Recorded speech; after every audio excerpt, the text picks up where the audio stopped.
Hey, this is Mike. Today I'd like to talk to you about how I went about shooting this photograph with the sun rays, and I also want to show you how I retouched it in Lightroom CC. So, real quick on when you're shooting into the sun, here's some really good tips to think about. Number one, I achieved some of the best results using a wide angle lens. This was shot with a 11 millimeter wide angle. Another good tip, I don't use any filters on these kind of shots because any kind of dust also will just make it look terrible. So I normally keep the filters off, and then I also clean my lens really good before I take in the photograph because otherwise it's going to show every single dust with the sun rays shooting at it. Here's some important settings which is good to write down when shooting into the sun like this. I was shooting at 1/60th of a second. My aperture was f10. ISO was 100. And like I said, it was with my 11 millimeter lens. So that's a couple good tips when shooting. And this was actually captured right when the sun was just about half setting behind the mountain right here. And I was able to pull off like 2 or 3 shots before it disappeared, and it was literally within probably 30 seconds or 45 seconds before I lost these rays. So it was like a really short period of time to pull this off. So that's a couple good tips to maybe write down on a little piece of paper, so when you're out shooting next time you can go do a little experimenting with it. And now I want to go ahead and show you how I retouch this. And oh yeah, just to let you know too, I shot this in RAW format. You can do JPEG, but sometimes you have a harder time bringing out some of the colors on JPEG compared to if you do shoot RAW. So I'm going to go ahead and I'm just going to reset this and see if I can try to get this back to this photograph that you see. So this is my original RAW photograph, and you could tell it's like super flat looking. Definitely doesn't look so hot compared to the one I showed you. So let's go through the process here. First thing I like to do on these shots is go ahead and just kind of slowly bring the highlights down a little bit. And I'm going to run about 69 on the highlights. My shadows, I want to bring the shadows up so it kind of lights up the foreground a little bit. And then I'm going to bring the whites up just a hair and the blacks just a hair down. So I'm at plus 15 on the whites and I'm at negative 13 on the blacks. Okay, another thing I noticed, I did get a little bit of flare right up in this area. So I want to fix that. So I'm going to come right up here, grab the little tool. This little, let's see, they call it the spot removal tool, which works pretty slick. And I'm actually going to come over and I can adjust with my wheel the size of the spot removal. So I'm going to narrow kind of down into it, click it, and I can actually rotate it around a little bit, trying to hide it. Sometimes you got to try to find that happy spot for trying to make the colors blend. All right, so that looks pretty good. I'm going to hit done. So the next thing I want to do is I'm actually going to come down. I want to bump up the clarity just a little bit. Maybe add just a little bit of vibrance. Now the saturation I'm going to play with down here. So under the HSL color and black and white, I am actually under saturation. So if you just click the little tab right here, you'll see the tab drop down. And I actually want to adjust a couple of these colors just a little bit, just to try to make them pop a little bit more. A lot of these I'll just kind of bring up just a hair. The greens I'll bring up a bit more. I want to get the foreground.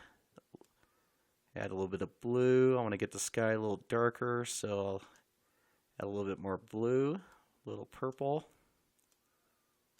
So I'm just barely adjusting a lot of these.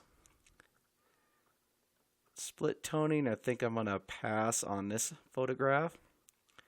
Sharpening, I do want to sharpen the picture up a little bit, so I'm going to take this up to probably about 50%.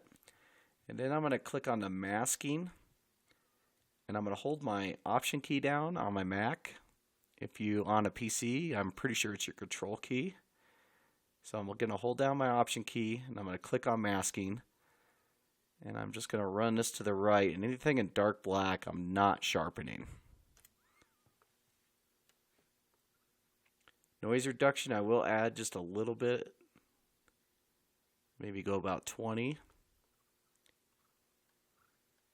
Now lens correction, I did use the wide angle, so I do want to fix that. So I'm going to enable profile correction right here.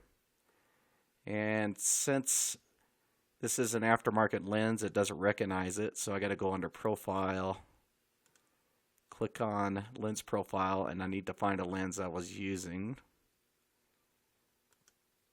There it is right there.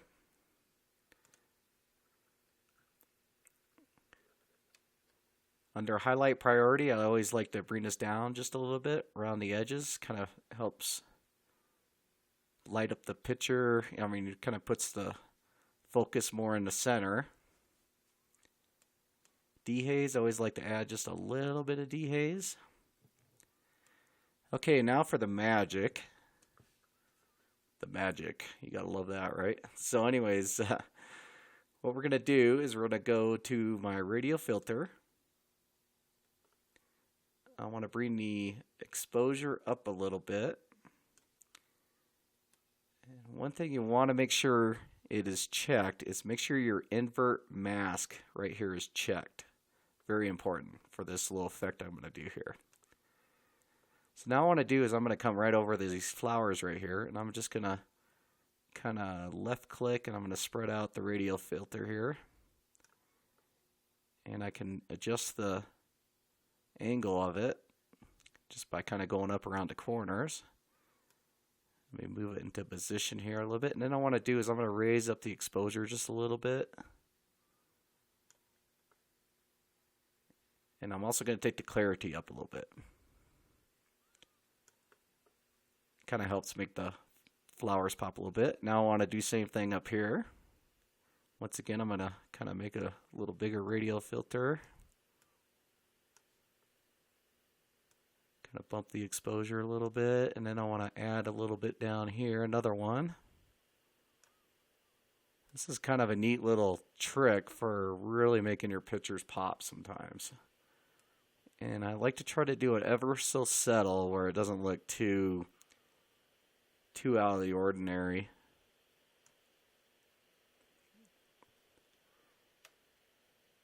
Okay, I kind of liking the looks of that. This one here I want to lighten up just a little bit. So to go back to another one previous, I'll just kind of hover over till I see the dot, and I'm going to click on it.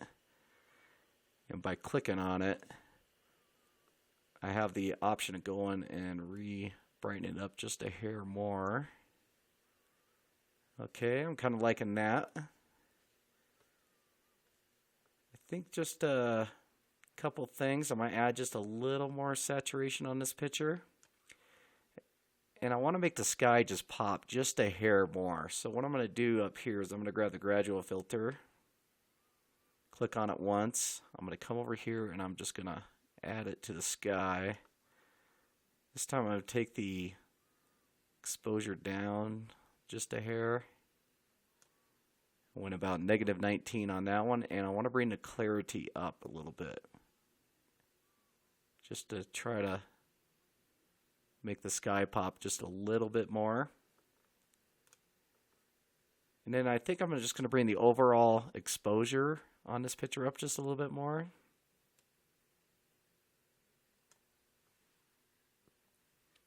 Which kind of makes it pop a little bit better there too. And I'm kind of liking that right there. I mean, I could go into a little more detail, maybe light up the back here. So maybe I'll try that real quick. Let me grab a brush. Make sure the exposure is up just a hair. I'm going to shrink the brush down with my wheel on my mouse. Let me just kind of paint in the background there just a little bit, ever so faint. We pop the exposure up just a hair, and then we bring the clarity up a little bit. It's a real subtle way of just kind of lighten things up here and there. And I'm going to hit done. Okay, I'm kind of liking the looks of this photograph. And let's check out the before and after. Make the window a little bit bigger here. So as you can see, by shooting raw, you can see where I started from into the photograph. Had a real dull kind of blah look, and I was able, just by doing a few little touches with Lightroom, I was able to really bring out some of the foreground, the wildflowers. Had the sun still looking with a cool effect with the ray coming through here. And then also I was able to, you know, kind of light up in the background just a little bit, ever so faint, but it really makes the picture kind of pop.